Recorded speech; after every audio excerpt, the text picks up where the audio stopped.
இதான் first time நான் வந்து ஒரு 25 இன்டர்வியூஸ் அட்டன் பண்ணிட்டேன். ஃபஸ்ட் டைம் கிராக் பண்ணியிருக்கீங்க படத்துக்குள்ளே என்ன சொல்லியிருக்குது. ஃபஸ்ட் டைம் ப்ரில்லியண்டான கேள்வி இது. ட்ரெய்லரில் சொர்ண காமாட்சி அம்மன் அப்படின்னு காட்டியிருக்கீங்க. இது அந்த பங்காரு காமாட்சி அம்மன் சொல்லிட்டு நம்ம தஞ்சாவூரில் அந்த கோவில் இருக்குது.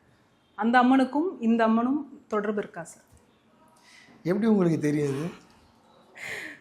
இல்லை கண்டிப்பாக உங்களுக்கு தெரிஞ்சிருக்காது. யார் சொன்னாங்க? எனக்கு டவுட் இருந்தது.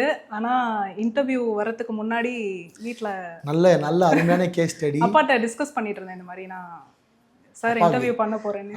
உங்கள் அப்பாலாம் இந்த படத்தை பார்த்தாருன்னா மெஸ்மரைஸ் ஆகிடுவார். இதான் ஃபஸ்ட் டைம் நான் வந்து ஒரு 25 இன்டர்வியூஸ் அட்டன் பண்ணிட்டேன். ஃபஸ்ட் டைம் கிராக் பண்ணியிருக்கீங்க படத்துக்குள்ளே என்ன சொல்லியிருக்குது. உண்மைதான். ஸ்வர்ண காமாட்சி அம்மனை வந்து காஞ்சிபுரத்தில் தான் அவங்க வந்து அருள் பாலிச்சிருந்தாங்க. அவங்களுக்கு அங்கே தான் கோவில் இருந்தது.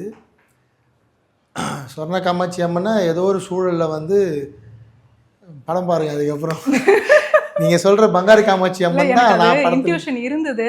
ஆனால் சொன்னால் கிரிஞ்ச் ஆகிடுமோன்னு யோசிச்சுட்டு இருந்தேன். அவருக்கு ட்ரெய்லர் காட்டிட்டு சாரை தான் இன்டர்வியூ பண்ண போகிறேன் இந்த படத்தை பற்றி அப்படின்னு. சொர்ண காமாட்சினா அவர் சொன்னார், தஞ்சாவூரில் வந்து பங்காரு காமாட்சி அம்மன் செக்யூர் பண்ணாங்க, அதுக்கப்புறம் அதை டெம்பிளாக மாற்றிட்டாங்கம்மா அப்படின்னு.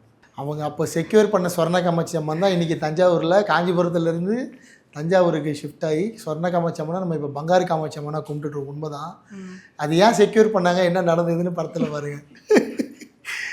ஃபஸ்ட் டைம் ப்ரில்லியண்டான கேள்வி இது.